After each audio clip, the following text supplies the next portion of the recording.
नमस्कार प्राइम समाचारमा स्वागत छ। म सुषमा श्रेष्ठ। म दृष्टिवाणी थेताल। सुरु गरौं अहिलेसम्मका प्रमुख समाचारबाट।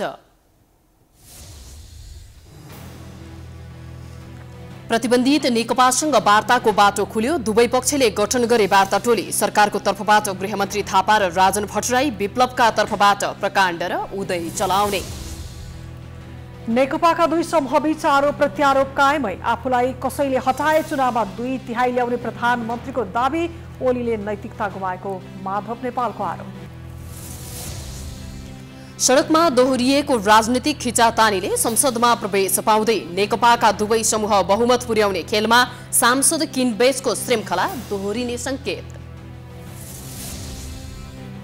ताप्लेजुङको मेरिङदेन गाउँपालिकाको दोभान बजारमा भीषण आग लागि। 47 घर जलेर नष्ट, 70 घर परिवार विस्थापित। राहतको व्यवस्था तत्काल गर्न राष्ट्रपतिको आग्रह। स्मार्ट लाइसेन्स सुरु भएको 7 वर्ष पुग्दा पनि वितरण भएन। अझै 4 लाख वितरण गर्न बाँकी। उपत्यकाका 15 कार्यालयमा सधैँ सेवाग्राहीको भिडभाड। नाइजेरियामा अपहरणमा परेको करिब 3 महिनापछि 300 छात्रा अपहरण मुक्त। 1 करोड 10 लाख डलर अपहरणकारीलाई फिरौती बुझाइयो। र शहीद स्मारक बी डिभिजन लिगमा मध्यपुर युथ एसोसिएसनको दोस्रो जित। श्रीकुमारी क्लब मध्यपुरसँग 2-1 गोल अन्तरले पराजित।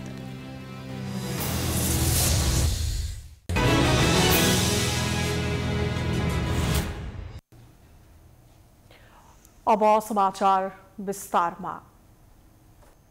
सरकारले नेत्रविक्रम चन्द नेतृत्वको नेकपालाई संवादमा ल्याउन गृहमन्त्री रामबहादुर थापा बादल नेतृत्वको वार्ता टोली गठन गरेको केही घण्टामै विप्लवले पनि वार्ता टोली गठन गरेका छन्। तर प्रतिबन्ध लगाएको 2 वर्ष पुग्नै लाग्दा अन्य दलसँग तिक्तता बढेको सरकारले विप्लव नेतृत्वको नेकपालाई वार्तामा ल्याउन लागेको हो। बिना शर्त दुवै पक्षले वार्तालाई सकारात्मक रूपमा लिँदा संवादको बाटो खुलेको छ।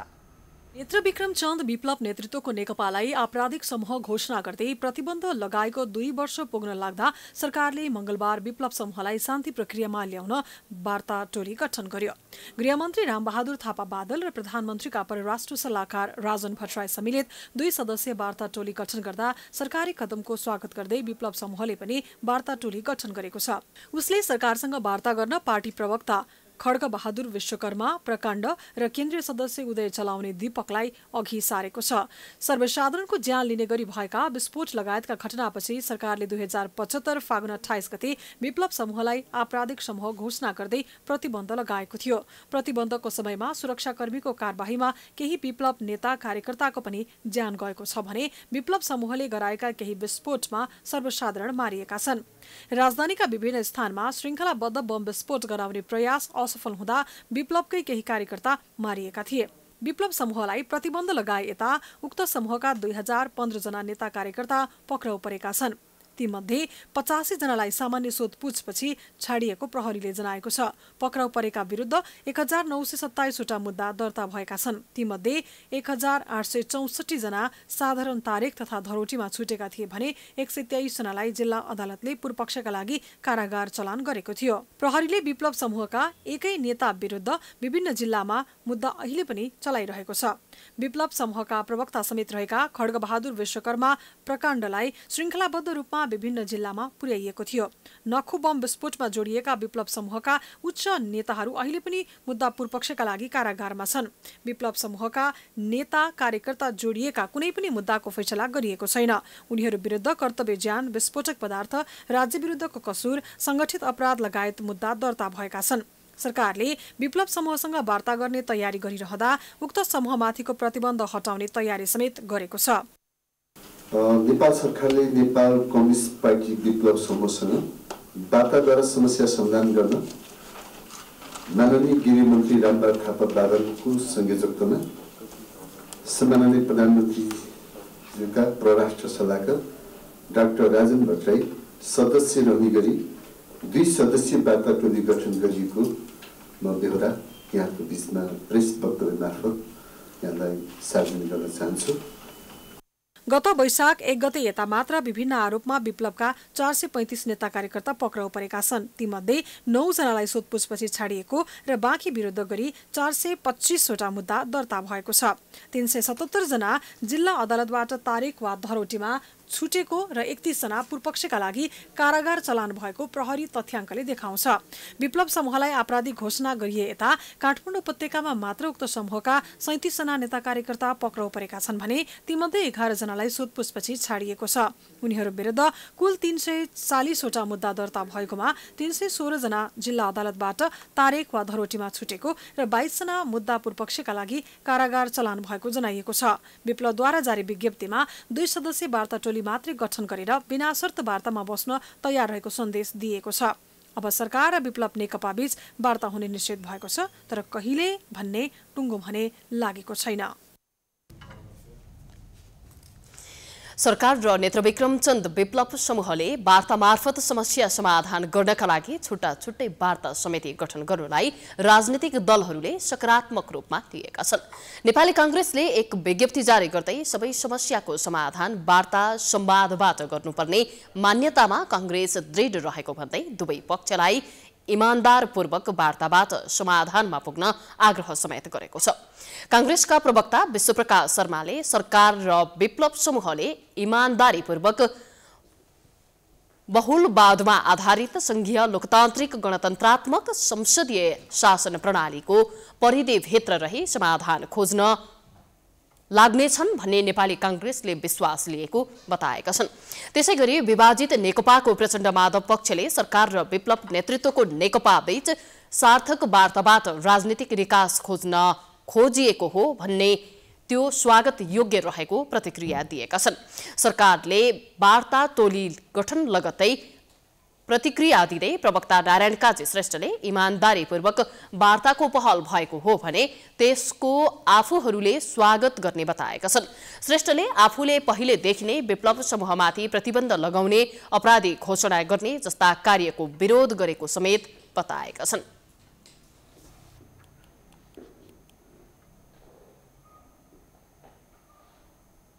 आफूले राजीनामा नदिने र कसैले हटाउन नसक्ने दावी गर्दै आएका प्रधानमन्त्री केपी शर्मा ओलीले हटाए पनि चुनावबाट 2/3 ल्याउने बताएका छन्। अस्पताल उद्घाटनका लागि झापा पुगेका प्रधानमन्त्री ओलीले बीएनसी मेडिकल कलेजलाई छिट्टै सम्बन्धन दिने समेत जिकिर गरेका छन्। प्रधानमन्त्री केपी शर्मा ओलीले आफूलाई कसैले हटाए अर्को चुनावमा 2/3 बहुमत ल्याउने दावी गरेका छन्। झापाको बिर्तामोडमा रहेको नवनिर्मित पूर्वाञ्चल क्यान्सर अस्पतालको उद्घाटन गर्दै प्रधानमन्त्री ओलीले अविश्वासको प्रस्तावबाट हटाए फेरि 2/3 का साथ सिंहदरबारमा फर्किने दावी गरेका उनले अहिले आफूलाई हटाउन त्यति सजिलो पनि नभएको जिकिर गरे। त्यो हाम्रो राष्ट्रिय आकांक्षा, राष्ट्रिय उद्देश्य, राष्ट्रिय गन्तव्य, त्यसमा पुग्नका लागि हामी विभिन्न प्रकारका विभिन्न क्षेत्रमा प्रयासहरू अगाडि बढाइरहेका छौँ। भन्नेहरू भनिरहेका छन्, खुट्टा तान्नेहरू तानिरहेका छन्। कुन्ती मोक्तानले गाएको गीत जस्तै खुट्टा तान्दै गर, म त हिँड्छु मेरै बाटो, खुट्टा तान्दै गर। पर्यो भने ब्रान्ड बनाउने रहेछ, थाहा भयो, ब्रान्ड बनाउने रहेछ। खुट्टा तान्ने पनि एउटा ब्रान्ड हुने रहेछ। कसैले खुट्टा तान्यो, आलोचना गर्दै गर्छन्, टिप्पणी गर्दै गर्छन्, विचार विभिन्न, कुण्ड कुण्ड पानी मुण्ड मुण्ड बुद्धि भन्छ। खाल्दै पछि पानी, टाउकै पछिका आफ्ना आफ्ना खालका दिमाग, आफ्ना आफ्ना खालका बुद्धि मान्छेका हुन्छन्। त्यसबाट हामी विचलित हुनु हुँदैन। देश बनाउने सङ्कल्पमा, सही बाटोमा, सही गन्तव्यतर्फ हामी सही बाटो लिएर अगाडि बढ्नुपर्छ। विभिन्न लक्ष्यहरू तोकेर विभिन्न क्षेत्रमा अगाडि बढ्नुपर्छ। प्रधानमन्त्री ओलीले अदालतको फैसला कार्यान्वयन आफूले गर्ने र मुद्दा हाल्न नजाने भन्दै 23 गते संसद अधिवेशन बस्ने जानकारी दिए। उनले सरकार अरूका लागि कम्फर्टेबल हुनुपर्ने बताए। प्रधानमन्त्री ओलीले बिर्तामोड स्थित बीएनसी मेडिकल कलेजलाई छिट्टै काठमाडौँ विश्वविद्यालयले सम्बन्धन दिने दावी गरे। प्रधानमन्त्री ओली र शिक्षा मन्त्री कृष्णगोपाल श्रेष्ठको दबावमा केयुको सिनेटबाट सम्बन्धन प्रक्रिया अगाडि बढाइएको छ। तर राष्ट्रिय चिकित्सा शिक्षा ऐन विपरीत सम्बन्धन दिन खोजिएको भन्दै सिनेटकै सदस्यहरूले विरोध गरेका छन्। प्रधानमन्त्री प्रधानमन्त्री केपी शर्मा ओलीले मेडिकल कलेज र अस्पताल बन्दा केही मानिस अनसन बस्ने र बसाइने गरेको भन्दै डाक्टर गोविन्द केसीमाथि लक्षित आलोचना गरे। ओलीले सर्वोच्च अदालतको निर्णयपछि अबको राष्ट्रिय राजनीति कसरी अगाडि बढ्छ भन्नेतिर केन्द्रित हुनुपर्ने बताए। नेपाली जनताको लागि काम गर्ने सरकार चाहिएको बताए। सबैसँग मित्रता रहेर सबैसँग सहकार्य गरेर समृद्ध नेपाल सुखी नेपाली निर्माण गर्नुपर्ने बताए। त्यस्तै पशुपतिलाई जलहरी दिँदा पनि आलोचना भएको भन्दै असन्तुष्टि व्यक्त गरे। पशुपतिमा चाँदीको पुरानो जलहरी फेर्न खोज्दा आफूमाथि गलत आलोचना भएको उनको जिकिर छ। कतिलाई त जे गरे पनि रिस उठ्छ। दुर्गा प्रसाईजीले यहाँ शिव मन्दिरको यत्रो कुरा गर्नुभयो। शिवजीको सबभन्दा विशाल शालिग बनाउने कुरा गर्नुभयो। छिटो बनाऊ। शिलान्यास गर्नुपर्छ भने नि आउँछु, उद्घाटन गर्न पनि आउँछु। अब अरू त मैले के गर्नु। तर पशुपतिमा सुनको जलारी चढायो भने पनि आलोचना गर्ने मान्छेहरू पनि छन्। नेपालीहरूको आस्थाको केन्द्र हो त्यो, थुप्रै हिन्दूहरूको आस्थाको केन्द्र हो र त्यसमा पनि सनातन धर्मवाला। त्यस्तै झापास्थित बीएनसी मेडिकल कलेजका सञ्चालक दुर्गा प्रसाईले पुष्पकमल दाहाल प्रचण्डलाई केपी ओलीसँग मिल्न आग्रह गरे। प्रसाईले दुई नेता मिल्नुको विकल्प नरहेको दाबी गरे। प्रचण्डले नेतृत्व गरेको 10 वर्षे जनयुद्धको लेगेसीमा काजी साफहरूले राज्य सत्ताको दुरुपयोग गरेको नेपाली जनताहरूले नरुचाएको बताउँदै प्रसाईले चेतावनी स्वरूप प्रचण्डलाई विचार गर्न आग्रह गरे। तपाईँ एक दिन पक्कै पनि पछुताउनु हुनेछ। जुन ऐतिहासिक सङ्घर्षको नेतृत्व तपाईँले गरिरहनु भएको थियो, त्यति बेला काजी साफहरू तपाईँकै बदनाम गराउन न्वारानदेखिको बल लगाएर लागेका थिए। त्यो तपाईँले नेतृत्व गरेको 10 वर्ष बलिदानपूर्ण सङ्घर्षको लिगेसीमा काजी साफहरूले राज्य सत्ताको तर मारेको नेपाली जनताले रुचाएका छैनन्। विचार गर्नुहोला प्रचण्डज्यू। प्रधानमन्त्री केपी शर्मा ओलीले बिर्तामोड नगरपालिका 5 मा नवनिर्मित पूर्वाञ्चल क्यान्सर अस्पताल परिसरमा रहेको शिलालेख अनावरण गरी अस्पताल उद्घाटन गर्नुका साथै कक्षहरू पनि अवलोकन गरे। करिब 1 वर्ष अघि नै सेवा सुरु गरेको अस्पतालको मङ्गलबार विधिवत उद्घाटन भएको हो। बिर्तामोड निवासी दुर्गा प्रसाईको 6 अर्ब रुपियाँको निजी लगानीमा अस्पताल निर्माण भएको हो। अस्पतालमा 300 शैय्या छन्। 1 वर्ष अवधिमा करिब 2700 बिरामीले अस्पतालबाट सेवा लिएका छन्, जसमध्ये करिब 1300 झापाकै बासिन्दा रहेको बताइएको छ। नेपाल कम्युनिस्ट पार्टी नेकपा प्रचण्ड माधव पक्षका अध्यक्ष माधव कुमार नेपालले प्रधानमन्त्री केपी शर्मा ओलीले नैतिकता देखाउन नसकेको आरोप लगाएका छन्। भरतमोहन अधिकारी स्मृति फाउन्डेसनको संरक्षक समेत रहेका नेपालले अधिकारीको दोस्रो स्मृति दिवसको अवसरमा सर्वोच्च अदालतले हराउँदा समेत प्रधानमन्त्रीले राजीनामा नदिनु नैतिकताको खडेरी भएको बताएका हुन्। उनले विश्वका अन्य मुलुकमा भए सर्वोच्चले फैसला सुनाउने बित्तिकै राजीनामा आउने नजिर भए पनि नेपालमा सत्ता सम्हालिरहेका व्यक्तिमा नैतिकता नै नभएको आरोप लगाएका छन्। अध्यक्ष नेपालले नैतिकताको प्रश्नमा भरतमोहन र मनमोहन जस्ता उदाहरणीय व्यक्तिबाट पाठ सिक्नुपर्ने बताउँदै संसदबाटै प्रधानमन्त्री ओलीलाई हटाउने चेतावनी दिए। 18 गते म तपाईहरुको माझमा उपस्थित भएको छु। अब को हुनेछ प्रधानमन्त्री व्यापक छलफल चर्चाको विषय बनेको छ। अरु देशमा वास्तवमा नैतिकता भएका व्यक्तिहरूले सर्वोच्चले पराजित गरिसकेपछि राजीनामा दिन्थे, तर हाम्रो देशमा त्यो नैतिकताको कुनै काम छैन। नैतिक उदाहरण भनेको कि त मनमोहन अधिकारी, भरतमोहन अधिकारी जस्ता त्यस्ता व्यक्तित्वहरूले मात्रै उठाउने गर्नुहुन्थ्यो, तर अहिलेका भनौँ मानिसमा त्यो छैन। म नाम लिन चाहन्न। अध्यक्ष नेपालले सर्वोच्च अदालतले संसद पुनर्स्थापना गरिसकेकाले सबै सांसदहरूले आफूहरूलाई साथ दिने र सूर्य चिन्ह पनि आफूहरूले नै प्राप्त गर्ने जिकिर पनि गरे। सूर्य चिन्हमा कसैलाई कर्के नजरले हेर्न समेत नदिने बताउँदै चोइटिएका पार्टीले नभई मूल पार्टीले नै प्राप्त गर्ने जिकिर नेपालको थियो।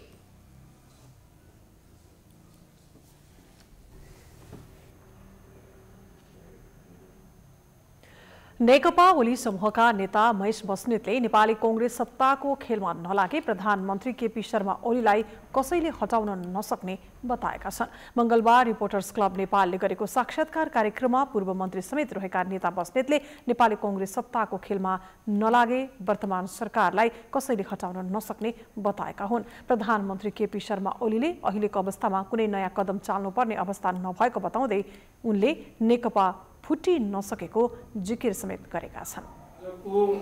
सत्ता समीकरण चाहिँ बोकाको मुखमा कुबिन्डो जस्तो भएर प्रचण्ड कमरेड र माधव कमरेडतर्फ सोचिएको छ र मैले भन्दै आएको प्रधानमन्त्री केपी शर्मा ओलीको वरिपरि नेपालको राजनीति एउटा लामो समय चल्नेछ र कोर्ट उहाँकै बलको कोर्ट चाहिँ उहाँकै कोर्टमा भएको हुनाले फेरि पनि उहाँले नै अबको राजनीतिक परिवेशलाई कसरी लैजाने भन्ने कुराको चाहिँ नि नेतृत्वदायी भूमिका खेल्नुपर्ने ठाउँमा उहाँ पुग्नु भएको छ भन्ने मलाई लाग्छ।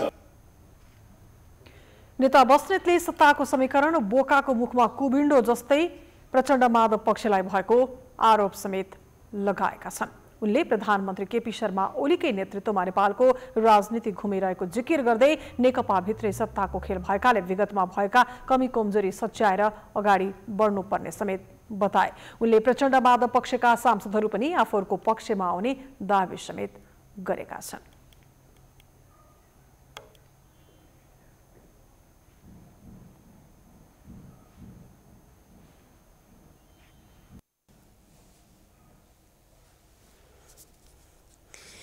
विभाजन उन्मुख अवस्थामा रहेको सत्तारूढ नेकपाको आगामी संसद बैठकमा हुन सक्ने प्रस्तुतिलाई लिएर थरीथरीका अड्कलबाजीहरू भइरहेका छन्। फरक फरक दल जसरी आफ्ना काम कारबाही अगाडि बढाइरहेका छन्, उक्त पार्टीका दुईवटै समूहले अख्तियार गर्न सक्ने रणनीतिप्रति पनि आम चासो बढेको पाइन्छ। आफ्नै संसदीय दलको नेता र प्रमुख सचेतक तोकिसकेका सत्तारूढ पार्टीका दुवै समूहलाई संसद सचिवालयले भने एउटै पार्टीको रूपमा व्यवहार गर्ने बताएको छ। सरकारले फागुन 23 गतेका लागि संसद बैठक आह्वान गरेको छ। विघटित प्रतिनिधि सभालाई सर्वोच्च अदालतले पुनर्स्थापना गरेपछिको पहिलो बैठक भएकाले आउँदो बैठकलाई विशेष महत्त्वका साथ हेरिएको छ। सरकारको प्रतिनिधि सभा विघटन गर्ने कदम विरुद्ध सशक्त विरोध प्रदर्शन गरेको नेकपाकै दाहाल नेपाल समूह आगामी संसद बैठकमा कसरी प्रस्तुत होला आम चासोको विषय बनेको छ। प्रधानमन्त्री केपी शर्मा ओलीले नैतिकताको आधारमा राजीनामा दिनुपर्ने माग गरिरहेको नेकपाको यो समूह राजीनामा नआएमा आफूहरूले अविश्वासको प्रस्ताव मार्फत सरकार परिवर्तन गर्ने पनि बताइरहेको छ। तर प्रधानमन्त्री ओली राजीनामा नदिने अडानमा दृढ देखिन्छन्। अविश्वासको प्रस्तावको सामना गरी असफल पार्ने उनको दाबी छ। यही बीचमा उनले पार्टीको प्रमुख सचेतकबाट दाहाल नेपाल समूहका देव गुरुङलाई हटाएर आफू निकट विशाल भट्टराईलाई नियुक्त गरेका छन्। तर देव गुरुङ आफू नै पार्टीको प्रमुख सचेतक भएको दाबी गर्छन्। प्रधानमन्त्री ओलीलाई पार्टीले संसदीय दलको नेताबाट कारवाही गरिसकेकाले उहाँले दलको नेताको हैसियतमा गरेका निर्णय आफूहरूलाई मान्य नहुने गुरुङको भनाइ छ। पुस 5 गतेको प्रतिगमनको कदम चाले बापत चाहिँ उहाँलाई पार्टीबाट हटाइसकेको छ। पार्टीबाट हटाइसकेको चाहिँ मान्छेले दल नेताको हैसियतले कुनै पनि काम कारबाही गर्न पाउँदैन चाहिँ। त्यसो भएको हुनाले उहाँले गर्ने काम कारबाहीहरू चाहिँ मान्य हुन सक्दैन। हामीले चाहिँ पार्टीबाट हटाइसक्यौँ, केपी शर्मा ओलीलाई दल नेताबाट हटाइसक्यौँ, दल नेता हुनुहुन्न भन्ने कुरा जानकारी गराइसकेका छ हैन। अब उहाँले एक्सेप्ट गर्ने नगर्ने कुरा उहाँहरूको कुरा पर्यो। पार्टीले जहिलेसम्म स्वीकार नगर्ने भनेर भन्छ तहिलेसम्म स्वीकार गरिँदैन हैन। पार्टीले निर्णय गरेर स्वीकार गर्ने भनेछ भने पार्टीले जे निर्णय गर्यो त्यही हुने हो चाहिँ। पार्टीको निर्णय बिना त जिम्मेवारीमा रहने कुरा त आउँदैन। नेता गुरुङको यो तर्कसँग ओली समूह भने सहमत देखिँदैन। नेकपा संसदीय दलले नेताको रूपमा प्रधानमन्त्री ओलीलाई निर्वाचित गरेकाले ओली नै पार्टी संसदीय दलको नेता भएको सो समूहको दाबी छ। संसदीय दलको निर्वाचित नेताले गरेका निर्णय मान्दिन्न भन्नु गैर जिम्मेवारीपनको पराकाष्ठा भएको नवनियुक्त प्रमुख सचेतक विशाल भट्टराईको भनाइ छ। प्रमुख सचेतकमा पार्टी संसदीय दलको नेताले आफूलाई नियुक्त गरिसकेकाले आफूले नै प्रमुख सचेतकको जिम्मेवारी निर्वाह गर्ने भट्टराई बताउँछन्। नेपाल कम्युनिस्ट पार्टीको संसदीय दलको विधानको दफा 13 मा संसदीय दलको नेताद्वारा प्रमुख सचेतक, मुख्य सचेतक र सचेतक नियुक्त हुनेछन् भनेर लेखेको छ। जसरी पहिला देव गुरुङलाई नियुक्त गर्नुभयो प्रधानमन्त्रीले, त्यसै गरी मलाई गरेको, उहाँलाई गर्दा ठिक हुने, अहिले मलाई गर्दा बेठिक हुने भन्ने कुरा होइन। यस्तो कुरामा चाहिँ उहाँहरूले असहमति जनाउनुको खास अर्थ छैन। हाम्रो 173 जना सांसदहरूलाई आवश्यक पर्दा अब सधैँ त लाइरहनु पर्दैन। कुनै राष्ट्रिय इस्यु भए, महत्त्वपूर्ण इस्यु भयो, देशलाई नै प्रभावित गर्ने इस्युहरू भयो भने त दलको नेता उपनेताको सल्लाहले जारी त गर्नै पर्छ। दुई दल जस्ता देखिएका नेकपाका दुई पक्षलाई आगामी प्रतिनिधि सभा बैठकमा सत्तापक्षकै बेन्चमा बसाउने संसद सचिवालयको तयारी छ। निर्वाचन आयोगबाट दल विभाजन सम्बन्धी पत्र नआउन्जेल आफूले एउटै दलको रूपमा व्यवहार गर्ने संसद सचिवालय बताउँछ। साथै नेकपा प्रमुख सचेतकको रूपमा पनि विशाल भट्टराईलाई मात्रै चिन्ने संसद सचिवालयको भनाइ छ। यतिखेर दुवै प्रमुख सचेतकले सरकारी सुविधा प्रयोग गरिरहेका छन्। नेकपा संसदीय दलका नेता केपी शर्मा ओली भएको र उहाँले प्रस्ताव गरेको व्यक्ति नै प्रमुख सचेतक हुने संसद सचिवालयका प्रवक्ता रोजनाथ पाण्डेको भनाइ छ। सत्ता पक्ष र प्रतिपक्षको लागि पहिले नै हामीले सिटहरू एरेन्ज गरिसकेका छौँ र अहिले दल विभाजन नभएको अवस्थामा सत्तारूढ पार्टीको मान्य सदस्यहरू चाहिँ सत्ता पक्षकै क्षेत्रमा चाहिँ त्यहाँ व्यवस्थापन गरेको अवस्था छ। दलको प्रमुख नेता जो हुनुहुन्छ उहाँले चाहिँ प्रमुख सचेतक परिवर्तन गरेको जानकारी औपचारिक रूपमा आएको हुनाले हामीले सचिवालयले अहिले बुझ्ने भनेको पुरानै कायम भएको कुरा नआउँदासम्म चाहिँ नयाँ प्रमुख सचेतक जो तोकेर आउनु भएको छ उहाँलाई नै हामीले बुझ्ने अवस्था हुन्छ र सचिवालयले अहिले सेवा सुविधा उपलब्ध गराउँदा पनि नयाँ जिम्मेवारी लिएर आउनुभएका मान्य सदस्यलाई हामीले सेवा सुविधा उपलब्ध गराउन सुरु गरेको अवस्था छ अहिले र यो ट्रान्जिसन फेज हो। नेकपाको अन्तर्द्वन्द्वले संसद बैठकको प्रस्तुतिसँगै देशको राजनीतिलाई नै पेचिलो बनाइदिएको छ। आगामी संसद बैठकमा दुई ध्रुवमा विभाजित नेकपाका दुई पक्षको प्रस्तुति र मुलुकको राजनीतिको दिशा भने भविष्यले नै तय गर्नेछ। प्राइम टाइम्स टेलिभिजनका लागि क्यामेरामा राजु थापाको साथमा प्रकाश जोशी, काठमाडौँ। प्रतिनिधि सभा भङ्ग गरेर मध्यावधि चुनावमा जाने प्रधानमन्त्री केपी शर्मा ओलीको निर्णय सर्वोच्च अदालतले गत 11 गते बदर गरेपछि सडकमा देखिएको राजनीतिक खिचातानी संसदमा प्रकट हुने देखिएको छ। सांसद किनबेच श्रृङ्खला सुरु हुने सम्भावना पनि बढेको छ। प्रतिनिधि सभा विघटनको निर्णय बदर भएपछि सबैभन्दा पहिले नेकपाको संसदीय दलमा नै सांसदहरूको तानातान सुरु भएको छ। प्रचण्ड माधव समूहले गत पुस 5 गते प्रतिनिधि सभा विघटनको सिफारिस भएपछि सोही दिन संसद सचिवालयमा प्रधानमन्त्री विरुद्ध अविश्वासको प्रस्ताव दर्ता गरेको थियो। अविश्वासको प्रस्ताव दर्ता गर्दा प्रतिनिधि सभाका 174 मध्ये 90 जनाले हस्ताक्षर गरेका थिए। अहिले नेकपाका दुवै पक्षले आफूसँग बहुमत सांसद भएको दाबी गरिरहेका छन्। सांसदहरू आफ्नो पक्षमा ल्याउन शीर्ष नेताहरूदेखि दोस्रो तहका नेताहरूको दौडधोप जारी छ। प्रधानमन्त्री ओलीले नै विभिन्न सार्वजनिक कार्यक्रममा सम्बोधनको क्रममा फेरि सांसद किनबेच श्रृङ्खला सुरु भएको सङ्केत गर्नुभएको थियो। सोही कुरालाई बल पुग्ने गरी परराष्ट्र मन्त्री समेत रहेका नेकपा ओली समूहका प्रवक्ता प्रदीप गेवालीले पनि सांसद किनबेच हुने आरोप लगाएका थिए। कतै फेरि संसद सांसदहरूको खरिद बिक्रीको थलो बन्ने त होइन, कतै संसद फेरि दलको एउटा नीतिहीन गठबन्धनको थलो बन्ने त होइन, कतै संसदले त 5 वर्ष आयु पुरा गर्ला तर कुनै पनि सरकारले 6 महिना आयु पुरा नगर्दै एउटा विडम्बनातिर हामी फर्किने हुन्छ। नेपालको संसदीय राजनीतिमा सांसद किनबेचको श्रृङ्खला 2052 सालदेखि नै मोलाएको हो। त्यतिखेरको सुरा सुन्दरी काण्ड र सांसदहरूलाई विदेश घुम्न पठाएको कुरा अहिले पनि राजनीतिको गलत अभ्यासका रूपमा परिचित छ। सांसद किनबेचको श्रृङ्खला दोस्रो संविधान सभासम्म पनि थियो। सरकार बनाउन र गिराउनकै लागि 2064 यता एउटै दल 11 पटकसम्म विभाजित भएको रेकर्ड संसद सचिवालयमा छ। संसदमा कुल सांसदको संख्या 275 मध्ये नेकपाका 174, काङ्ग्रेसका 63 र जसपाका 34 सांसद छन्। प्रधानमन्त्री बन्न 138 सांसदको समर्थन आवश्यक पर्छ। प्रधानमन्त्रीको निर्वाचन भएमा 275 सदस्य मध्ये प्रतिनिधि सभाका 4 सांसदले मतदान गर्न पाउँदैनन्। काङ्ग्रेसका विजय कुमार गच्छेदार र मोहम्मद अफ्ताब आलम तथा जसपाका हरिनारायण चौधरी तथा जसपाका हरिनारायण रौनिया र रेशम चौधरी निलम्बित अवस्थामा छन्। सभामुखले बराबरको अवस्था आएमा मात्रै आफ्नो मतदान गर्न पाउँछन्। प्रधानमन्त्री ओलीले बरु संसदीय दल र प्रतिनिधि सभामा समेत अविश्वासको प्रस्ताव आए सामना गर्ने तर तत्काल राजीनामा नदिने हिम्मत भए हटाएर देखाउन चुनौती समेत दिइसकेका छन्। नेपाली काङ्ग्रेस नेकपा विधिवत रूपमा विभाजित भएपछि मात्रै कुन समूहको समर्थनमा जाने वा आफ्नै नेतृत्वमा सरकार गठन गर्ने भन्ने पर्ख र हेरको अवस्थामा छ। समाचारको सिलसिला जारी छ, हामी विश्राम पछि आउँछौं।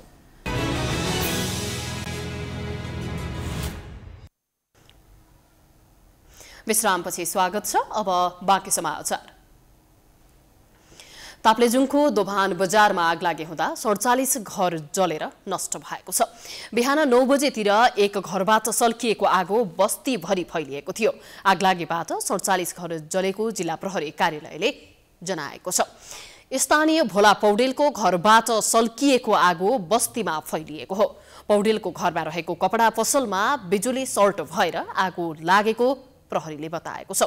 बजारमा लागेको आगो झण्डै 6 घण्टापछि नियन्त्रणमा आएको थियो। आग लागि नियन्त्रणका लागि सदरमुकाम फुङलिङ बजारबाट पुगेको दमकलको सहयोगमा सुरक्षाकर्मी र स्थानीयको सक्रियतामा आगो निभाइएको थियो। आगो फैलन नदिन डोजरले आसपासमा भएका कच्ची घरहरू भत्काइदिएको थियो। बिहानको समयमा मानिसहरू बिउजी सकेको हुँदा र आगो लाग्ने बित्तिकै बाहिर निस्कन पाएकाले मानवीय क्षति भने भएन। बजार क्षेत्रमा भएको आग लागेका कारण कपडा पसल, कृषि सामग्रीका पसल, किराना पसलहरू तथा भण्डारण गरिएका अलैँची जस्ता कृषि उत्पादन जलेर नष्ट भएका छन्। आगलागीबाट भएको क्षतिको विवरण भने आउन बाँकी छ। आगलागीबाट 70 घर परिवार विस्थापित भएका छन्। उनीहरूलाई सुरक्षित स्थानमा राख्नका लागि जिल्ला प्रशासन कार्यालय, जिल्ला दैविक प्रकोप उद्धार समिति र स्थानीय व्यवसायीसँगै सर्वसाधारण बीच छलफल भएको छ।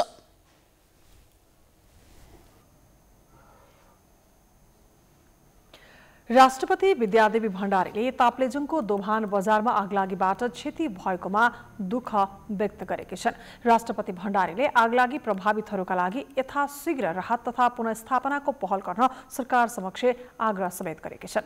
सामाजिक सञ्जाल ट्विटर मार्फत ट्विट गर्दै उनले हावाहुरी र खडेरीको मौसममा हुने आगलागी जस्ता विपदको जोखिम न्यूनीकरण गर्न पूर्व तयारीका साथै आवश्यक सचेतनासहित सुरक्षित संरचना विकास गर्नुपर्ने खाँचो रहेको पनि बताएकी छन्। आगलागीबाट 47 घर जलेर नष्ट भएका छन्।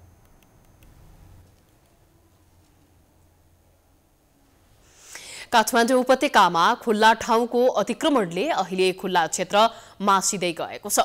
काठमाडौँ उपत्यकाको मानवीय सभ्यतालाई थप उकुसमुकुस र जोखिमयुक्त बनाइरहेको छ। भएका खुल्ला ठाउँमा पनि फोहोर लगायतका निर्माण सामग्रीको थुप्रोले सर्वसाधारणलाई अप्ठ्यारो परिस्थितिको सृजना भएको छ। सालमा सरकारले उपत्यकाका 83 स्थानलाई खुल्ला स्थान समेत घोषणा गर्यो, जसमा ललितपुरमा 19, काठमाडौँमा 30 र भक्तपुरमा 19 वटा खुल्ला क्षेत्र तोकिएका छन्। तर यो बीचमा तिनै खुल्ला क्षेत्रमा भौतिक संरचना धमाधम बनिरहेका छन्। बढिरहेको अव्यवस्थित शहरीकरणले भएका खुल्ला स्थान पनि मासिँदै गएका छन्। काठमाडौँ उपत्यकामा सर्वसाधारणलाई न मन बहलाउने खुल्ला स्थान छ, न त आनन्दका साथ रमाउने स्थान नै। खुल्ला स्थानमा साँझ बिहान हावा खाने, भेटघाट गर्ने, शनिबारको दिन साना नानीहरूलाई घुमाउने स्थानको रूपमा रहेको थियो। नीति निर्माण तहमा खुल्ला स्थानको पहिचानको काम भए पनि त्यसको व्यवस्थापनको काम भने अहिलेसम्म गरिएको छैन। सर्वसाधारणले सरकार र नियमन गर्ने निकाय काठमाडौँ महानगरपालिकाले संरक्षण गर्न नसकेको बताएका छन्। उनीहरूले व्यापारीहरूसँग फाइदा आउने भएकाले महानगरले खुल्ला स्थान मासिँदा पनि बोल्न नसकेको बताएका छन्। यसलाई अतिक्रमण गर्ने अब जस्तो भू माफियाहरू, अब विभिन्न किसिमका चाहिने माफियाहरू हैन, अब त्यो सबै चाहिने अब जस तिनीहरूको चाहिने अब अनावश्यक तपाईँको चाहिँ छ नि अब चलखेल गर्ने, अब केही मतलब खुला ठाउँहरू केही चाहिने मतलब अब त्यस्तो उहरूलाई चाहिने मतलब आफ्नो नाममा बनाउने, आफ्नो चाहिने एउटा चाहिने मतलब यो ग्रुप समूहले मतलब यो सञ्चालन गर्ने, त्यस्तो हिसाबले चाहिँ अब अनावश्यक चलखेल गर्ने हैन, अनावश्यक रूपमा चाहिने त्यसलाई अब आफ्नो चाहिने अब नियन्त्रणमा लिने, बसमा लिने, त्यहाँबाट चाहिँ फाइदा लिने हैन, त्यो खालको चाहिने अब यो मिलेमा त भनौँ न चाहिने एक खालको चाहिने यो मतलब चाहिने हाम्रो चाहिने अब यो सरकारी निकायहरू हाम्रो राज्यको नीति नियमहरू जो लागू गर्न भनेर सरकारले लागू गर्यो, तर त्यसमा चाहिँ नि जो हाम्रो यो नगरपालिका महानगरपालिकाले जो मेन भूमिका खेल्नुपर्ने तिनीहरूको चाहिँ अलिकता रुचि देखिएन हैन। त्यसले गर्दाखेरि हाम्रो चाहिँ जति पनि हाम्रो यहाँ पशुपति क्षेत्र भयो, यो हनुमान ढोका अझै पनि अब त्यस्तै छ हैन, त्यस्तै स्थितिमा छ। तर चाहिँ यसको लागि मेन राज्यले चाहिँ नि राज्यले नै त्यो मेन भूमिका निभाउनुपर्छ मेरोमा चाहिँ यही हो हैन। खुला क्षेत्रको संरक्षण गर्दै आएको काठमाडौँ महानगरपालिका राजधानीका सूचीकृत खुला क्षेत्रको संरक्षण गरिरहेको दाबी गरेको छ। महानगरपालिकाका प्रवक्ता ईश्वरमान डङ्गोलले अतिक्रमण गरिएको जमिन सबै फिर्ता गरेको बताएका छन्। डङ्गोलले खुला क्षेत्रमा आगामी असारसम्ममा पार्क बनाइसक्ने बताएका छन्। पार्किङको राख्ने, अन्डरग्राउन्ड पार्किङ राख्ने र माथि पार्क बनाउने कि अथवा त्यहाँ सिँगै पार्क बनाउने भन्नेतिर पनि त्यो छलफलको विषय भएको कारणले त्यो चाहिँ अब अगाडि बढ्न सकेका छैन। त्यो पनि त्यसलाई पनि संरक्षण गर्ने कुरा नै छ हैन। जस्तै त्यसमा मैले भनिहालेँ बाँसबारी छ, तपाईँको चाबेलमा छ। त्यस्तै अब हामी स्थानीय निर्वाचित भएर आइसकेपछि पनि हामीले चाहिँ हैन अब 100 रोपनी जग्गा हामीले चाहिँ महानगरको मातहतमा ल्याएको छ। अब त्यो पनि महानगरको सम्पत्ति अथवा राष्ट्रको सम्पत्ति नै हो। त्यसकारण त्यसलाई पनि अब वृद्ध पार्क बनाउने कि अब हैन हरियाली पार्क बनाउने कि अथवा चाहिँ खाली क्षेत्रलाई अकुपेसन पार्क बनाउने कि अब मेडिटेसन पार्क बनाउने, यो कुराहरू हामीले गरिरहेछौँ। 2047 सालको राजनीतिक परिवर्तनपछि काठमाडौँमा रहेका खुल्ला स्थानहरू मासिँदै गएका छन्।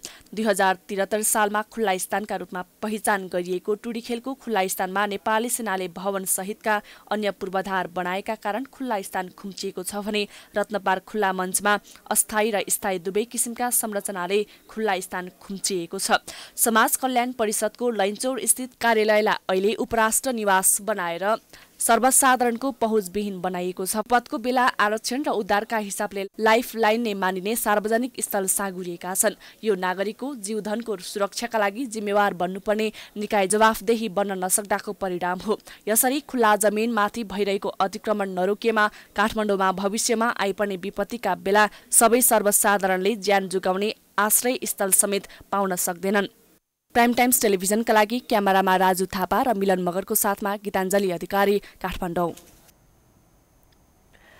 प्रधानमन्त्री केपी शर्मा ओलीले वैज्ञानिक वन व्यवस्थापन नीति वन सखाप नीति भएको बताएका छन्। सामुदायिक वन उपभोक्ता महासंघ नेपालको 8औं राष्ट्रिय परिषदको उद्घाटन गर्दै प्रधानमन्त्री ओलीले वैज्ञानिक वन व्यवस्थापन शब्दमा राम्रो भए पनि व्यवहारमा वन सखाप पार्ने नीतिका रूपमा परिचित भएको बताएका हुन्। वैज्ञानिकको नाममा सखाप नीति नभई वैज्ञानिक नीति हुनुपर्ने उनले बताएका छन्। वन विकासले प्रतिफल दिने नीति आजको आवश्यकता रहेको बताउँदै वनसँग सम्बन्धित नीतिहरू बनाउँदा उपभोक्ताहरूको साथ लिएर बनाउने प्रधानमन्त्री ओलीको प्रतिबद्धता रहेको थियो।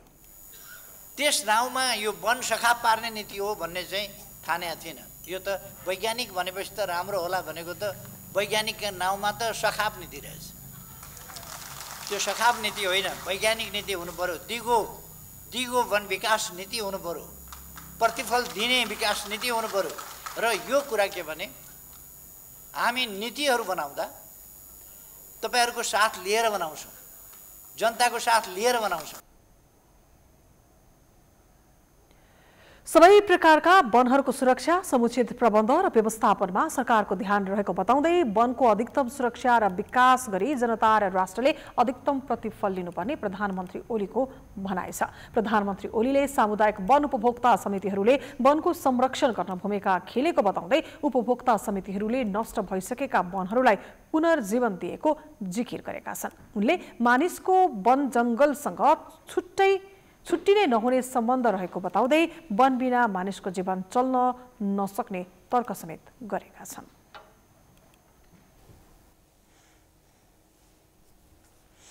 पूर्व प्रधानमन्त्री एवं जनता समाजवादी पार्टीका संघीय परिषदका अध्यक्ष डाक्टर बाबुराम भट्टराई मंगलबार स्वदेश फर्किएका छन्। स्वास्थ्य परीक्षणका लागि भारतको राजधानी दिल्ली गएका उनी उपचार पूरा भएपछि मंगलबार अपराह्न काठमाडौँ फर्किएका हुन्। न्युरो इन्डोक्राइनको ट्युमरका कारण क्यान्सर भएको आशंकामा परीक्षणका लागि नयाँ दिल्ली पुगेका भट्टराईले त्यहाँ स्थित एकृत एवं पित्त विज्ञान संस्थानमा स्वास्थ्य परीक्षण गराएका थिए। 22 परीक्षणपछि चिकित्सकहरूले क्यान्सर नभएको निष्कर्ष निकालेका छन्, तर 2-3 महिनामै ट्युमरलाई शल्यक्रिया गरी फाल्न चिकित्सकहरूले सुझाव दिएका छन्। तत्कालै शल्यक्रिया नभए क्यान्सरको खतरा हुने चिकित्सकहरूको सुझाव रहेको छ। भट्टराई यही फागुन 9 गते नयाँ दिल्ली गएका थिए।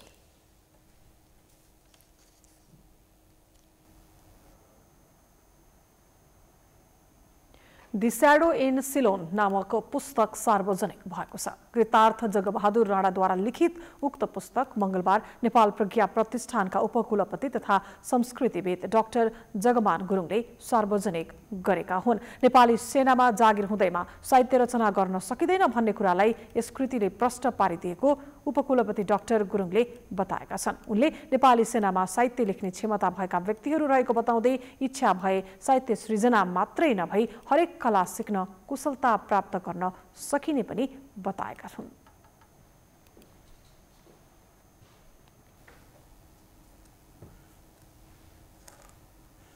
समाचारको सिलसिला अझै जारी छ, हामी विश्राम पछि आउँछौं।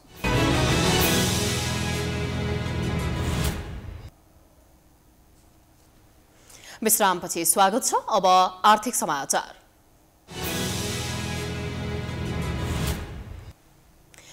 स्मार्ट लाइसेन्स सुरु भएको करिब 7 वर्ष भएको छ। 7 वर्षमा 22 लाखले लाइसेन्स प्राप्त गरेका छन्।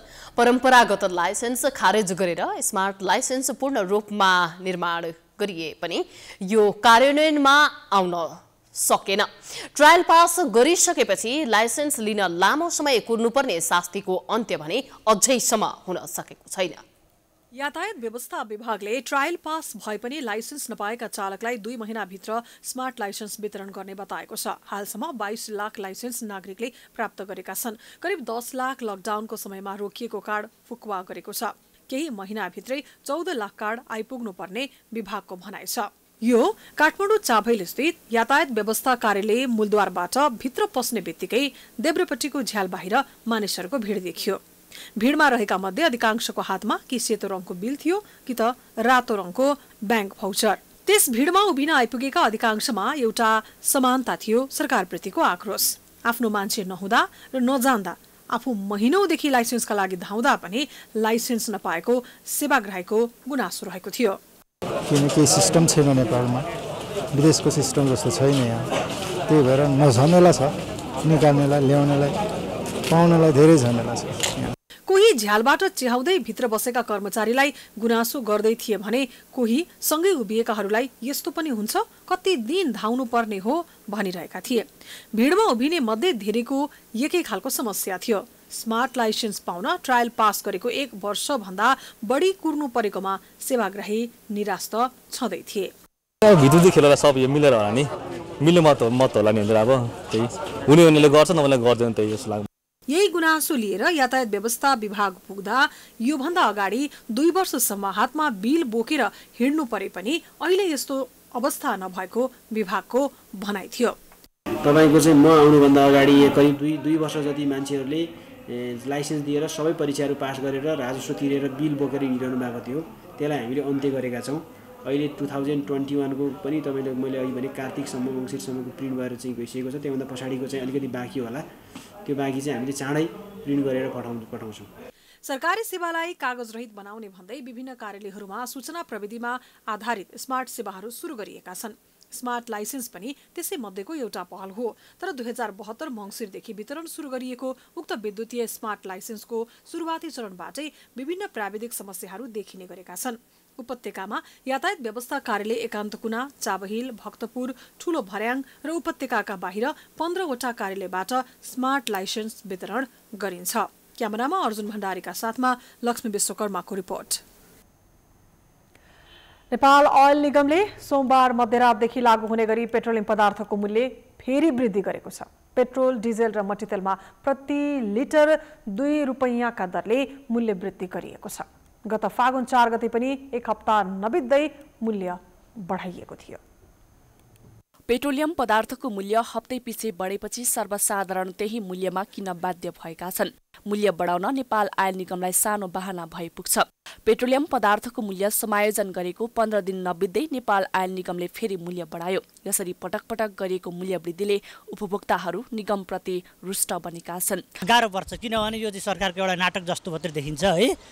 मूल्य वृद्धि गर्ने, एकपल्ट गर्ने, बढेको नभइकन अचानक त्यत्तिकै बढाउँछ भने यो जनतालाई दुःख दिनुदेखि सिवाय परतिर अरू केही पनि होइन। अब यो चाहिँ सरकारले सकभर घटाउनु पर्यो, जनतालाई सुविधा दिनु पर्यो। यसमा कसरी हुन्छ, के तरिकाबाट हुन्छ, सरकारले आफ्नो तरिकाबाट घाटा खाएर भए पनि जनतालाई सुविधा दिने काम चाहिँ गर्नै पर्छ। डे टु डे नै गइरहनु पर्ने हुन्छ अफिसहरू होइन। अब यस्तोमा त एकदम गाह्रो हुन्छ नि त। अब आयल निगम पहिलेदेखि हामीले समाचारमा जहिले सुन्दै आइरहेको छौँ नि त, अब घाटामा छ, करोडौँ घाटा, अरबौँ घाटा, खरबौँ घाटा भनेर आइरहेको हुन्छ होइन। तर त्यसबाट त्यो त खास अब सरकारले म्यानेज गर्नुपर्ने कुरा हो जनताहरूलाई होइन। अब हाम्रो त खास अब जनता भन्ने बित्तिकै त हाम्रो सरकारलाई धेरै ट्याक्सहरू तिरेको हुन्छ नि त, त्यो अनुसारले सरकारले त केही एउटा फिजिबल वेमा होइन केही कुरामा वेल म्यानेज गर्नुपर्ने हो नि त। अब यसरी नै हामीलाई डे टु डे चाहिने कुराहरू जस्तो पेट्रोलियम पदार्थहरूमा प्राइस रेज भयो भने त हामीलाई त एकदम समस्या नै पर्ने हुन्छ होइन। अब यस्तो हुन्छ कि हामीले आज पेट्रोल भर्यो एउटा मूल्य हुन्छ, अब सर्टन टाइममा जस्ट बढेको चालै नपाइकन नि मूल्य बढिसकेको हुन्छ कि। अब त्यस्तो भयो भने त हामीलाई फेरि एकदम गाह्रो हुन्छ नि त। यता निगमले भने इन्डियन आयल कर्पोरेसनले पठाएको नयाँ मूल्यमा पेट्रोलियम पदार्थको मूल्य वृद्धि भएर आएपछि मूल्य बढाउनु परेको बताएको छ। निगमले अझै पनि घाटा नै रहेको भन्दै उपभोक्तालाई परेको मर्काप्रति व्यवस्था गरेको छ। बाध्यताले गर्दा मूल्य समायोजन गर्न परेको निगमले जवाफ दिँदै आएको छ। यो हाम्रो बाध्यता हो। यो पेट्रोलियम पदार्थको मूल्य समायोजन गर्नुपर्ने हाम्रो बाध्यता किन पनि हो भने आज पनि चाहिँ जुन हिसाबले आम सर्वसाधारणले जुन पेट्रोलियम पदार्थ सहज रूपमा जहाँ पनि भनेको बेलामा बिहानदेखि बेलुकासम्म जुन सहज रूपले पाइरहनु भएको छ, यो केले गर्दाखेरि यो सहज आपूर्तिको कारणले गर्न पाइरहनु भएको छ। यो सहज आपूर्ति कसरी भइरहेछ भन्दाखेरि हामीले जति पेट्रोलियम पदार्थ खरिद गरेर ल्याएको छौँ त्यसको मूल्य चाहिँ हामीले भुक्तान गरिरहेको छौँ समयमा, जसले गर्दाखेरि इन्डियन आयल कर्पोरेसनले हामीलाई नियमित रूपमा पेट्रोलियम पदार्थ उपलब्ध गराइरहेको छ, हामीले प्राप्त गरिरहेको छ। नयाँ मूल्य वृद्धिपछि पेट्रोलको भाव प्रति लिटर 116 रुपियाँ र डिजेल तथा मट्टीतेलको भाव 49 रुपियाँ कायम गरिएको छ। यस्तै हवाई इन्धन आन्तरिक तर्फको प्रति लिटर मूल्य 72 रुपियाँ पुर्याइएको छ। खाना पकाउने ग्यासको मूल्य भने यथावत रहेको छ। नेपाल आयल निगमको अनुसार डिजेल, पेट्रोल र मट्टीतेलमा प्रति लिटर 2 रुपियाँ, हवाई इन्धन आन्तरिक तर्फ प्रति लिटर 5 रुपियाँले मूल्य बढेको छ। निगमले सोमबार राति 12 बजेदेखि लागू हुने गरी वृद्धि गरिएको मूल्यमा इन्धन बिक्री गर्दा पनि निगमले अझै घाटा नै रहेको दावी गर्दै आइरहेको छ। प्राइम टाइम्स टेलिभिजनका लागि क्यामेरामा मिलन मगरको साथमा मनिषा भण्डारी, काठमाडौँ। अब अन्तर्राष्ट्रिय समाचार।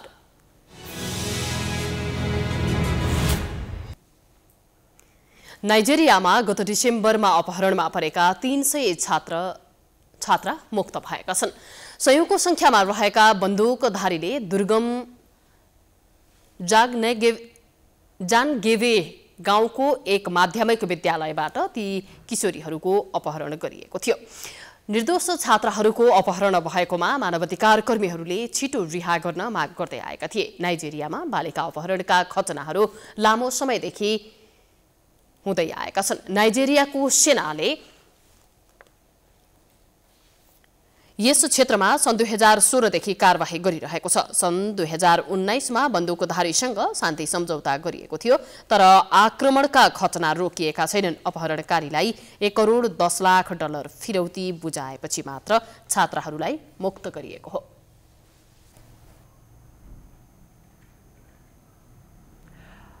अब खेलकुद समाचार।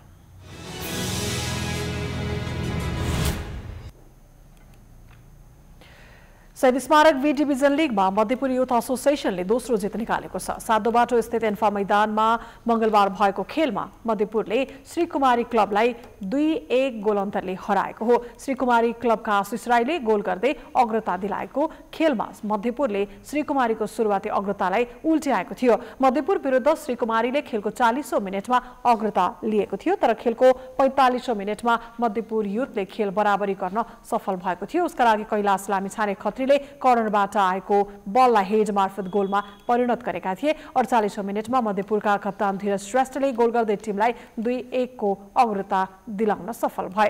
पहिलो हाफ 1-1 गोलको बराबरी भएको खेलमा दोस्रो हाफको सुरुवातमा नै मध्यपुरले अग्रता लिएको थियो। श्रीकुमारीको 8 खेलमा 7 अङ्क रहेको छ भने मध्यपुर 8 खेलमा 7 अङ्क बनाउँदै दोस्रो स्थानमा रहेको छ।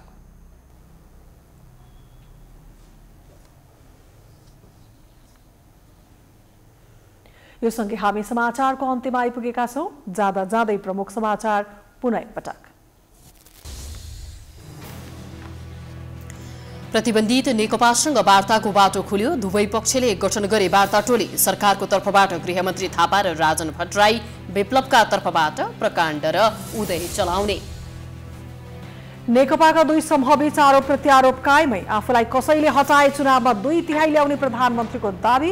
ओलीले नैतिकता गुमाएको माधव नेपालको आरोप। सडकमा देखिएको राजनीतिक खिचातानीले संसदमा प्रवेश पाउँदै नेकपाका दुवै समूह बहुमत पुर्याउने खेलमा सांसद किनबेचको श्रृङ्खला दोहोरिने संकेत। ताप्लेजुङको मेरिङदेन गाउँपालिकाको दोभान बजारमा भीषण आग लागे। 47 घर जलेर नष्ट, 70 घर परिवार विस्थापित। राहतको व्यवस्था तत्काल गर्न राष्ट्रपतिको आग्रह। स्मार्ट लाइसेन्स सुरु भएको 7 वर्षमा पनि वितरणमा भएन सुधार, अझै 4 लाख वितरण गर्न बाँकी। उपत्यकाका 15 कार्यालयमा सधैँ सेवाग्राहीको भिडभाड। नाइजेरियामा अपहरणमा परेको करिब 3 महिनापछि 300 छात्रा अपहरण मुक्त। 1 करोड 10 लाख डलर अपहरणकारीलाई फिरौती बुझाइयो। र शहीद स्मारक बी डिभिजन लिगमा मध्यपुरी युथ एसोसिएसनको दोस्रो जित। श्रीकुमारी क्लब मध्यपुरसँग 2-1 गोल अन्तरले पराजित। समाचार अहिलेलाई सकियो। यसपछिको प्रस्तुति जनता जान्न चाहन्छन् ऋषि धमलाको साथमा। हेर्दै रहनुहोला प्राइम टाइम्स टेलिभिजन। नमस्कार।